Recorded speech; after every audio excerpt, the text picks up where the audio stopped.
Christian. Who is David Wood? Um, I'm a little bit of everything. A little bit ex-con, a little bit West Virginia trailer park survivor, a little bit Bronx, a little bit country, a little bit rap, human beatboxing machine. Uh, my academic background is in philosophy, but I ended up focusing a lot on Islam in the area of apologetics over the past, I guess, almost 2 decades. Just because my best friend in college was a Muslim, and he was trying to convince me that Islam is true. And this is a good segue into our topic. Yeah, But yeah. yeah, my best friend in college was Nabil Qureshi. I'm sure a lot of your Yes. viewers have heard of him. And Nabil tried to convince me that Islam is true, and I have this habit of not trusting what people tell me, because a lot of people have the I mean, on the one hand, it's reasonable when we hear it, when a Hindu tells me about Hinduism. I don't think he's trying to mislead me or something like that. Or when a Buddhist tells me about Buddhism, I don't think, oh, he's trying to trick me. But when people are telling me this is how I know my religion is true, I'm not just going to believe what you're saying. I immediately want to go and check your sources. So Nabil would, give us this presentation on amazing scientific insights of Muhammad that couldn't have been known by Muhammad at the time, but were only being confirmed by scientists today. And my reaction was always, all right, I want to see it. I want to see it in your source. I want to see that in your source. I'm not taking your word for this. I want to see what it actually says. And so I ended up having to buy these collections of Muslim sources, and then as I would read them, I would show Nabil, actually, wherever you got that from, it's not actually what Muhammad says here, but look at what he says over here in the same passage. And so it's kind of that sort of situation. And then after several years of that, Nabil became a Christian, and I thought, cool, I'm done with Islam, because that was the only reason I was studying Islam, was Yeah. my best friend was a Muslim.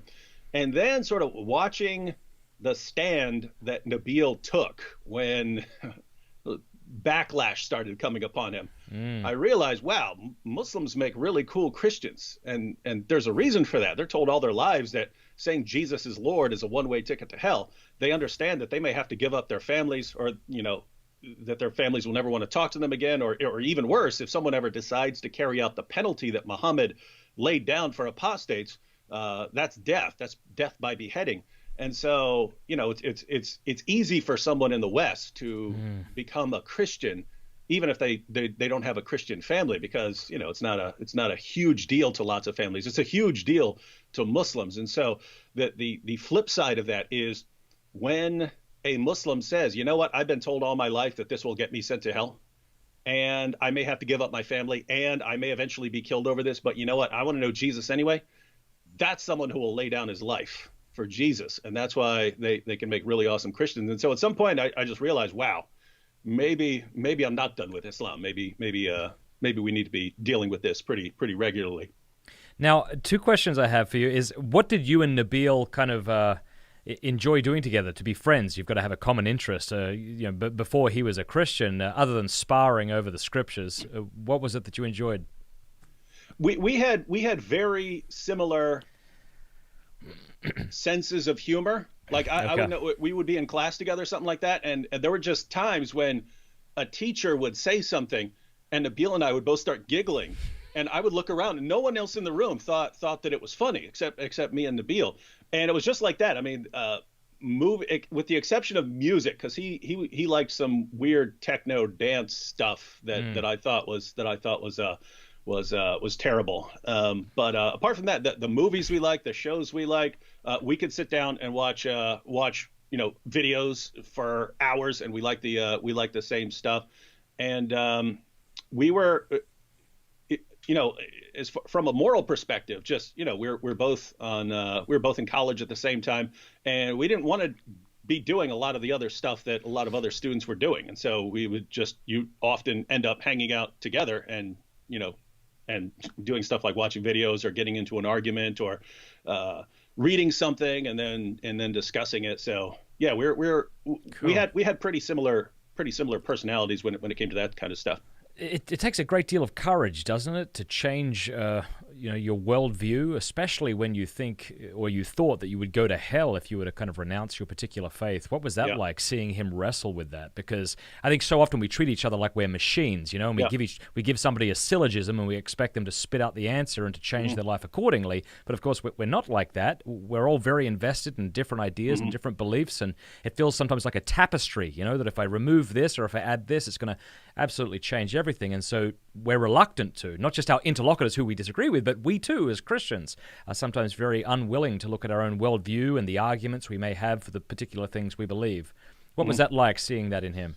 Yeah, it was interesting, and it was a concern for me too, right? Because I mean, I understand this stuff as well. I understand what it's going to do to his family if he leaves Islam. And Nabil had what the closest family I'd ever seen in my life, right? I come from a background of massive, where everyone, almost everyone in a trailer park has a massively dysfunctional family.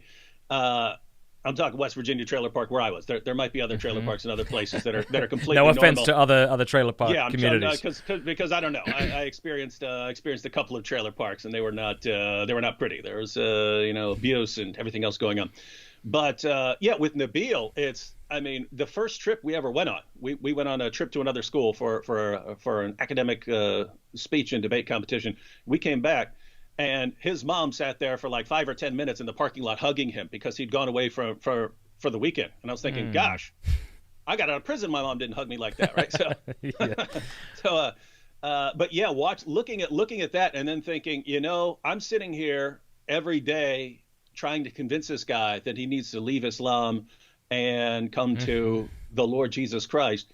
And if he ever listens to me, if he ever says, you know what, David's right, I'm basically destroying that family in the process. And so, even I knew that, but Nabil knew that, and it was a massive concern. And so it's basically where, like me, I was in a cell, and life couldn't have been much worse than it was. So at that point saying, hey, wait a minute, should I consider Christianity?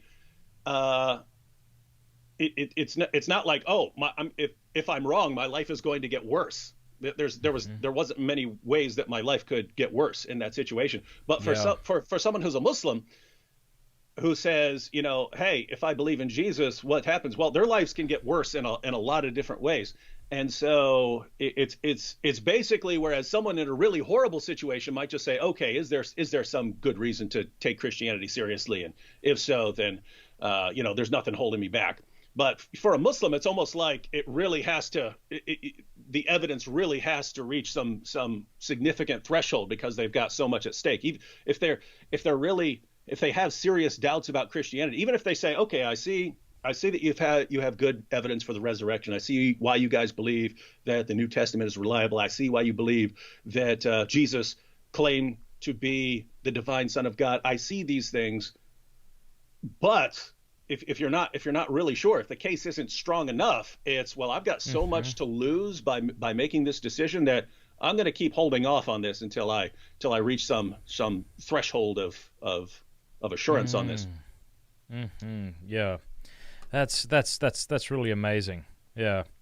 I was in the Middle East. I was invited to go speak in Abu Dhabi, and I spoke at this gigantic Christian conference. Many of the people who were there were from India or the Philippines, a couple of thousand people. But I remember I was kind of proclaiming the gospel up on stage, hearing the call for prayer bellowing at the mosque next door. And I remember those who invited me said, just do not speak against the prophet, and so that's what they call him, though he isn't one. But because they said there might be people from the government there. I'm like, dear goodness gracious, this will be fun. But thankfully, Abu Dhabi, of course, is quite a liberal area, so it was no problem. But the last time I did an episode on Islam was with a convert to Christianity, Daria Little, and somebody it was a Muslim from Iran got so upset with that he successfully hacked into my Instagram account and took it down, and then started posting Saddam Hussein pictures, which was weird. Nice. And it took me about 3 months to get it back. So I'm really looking forward to seeing what happens after this episode. Not really. I'm not looking forward to it at all.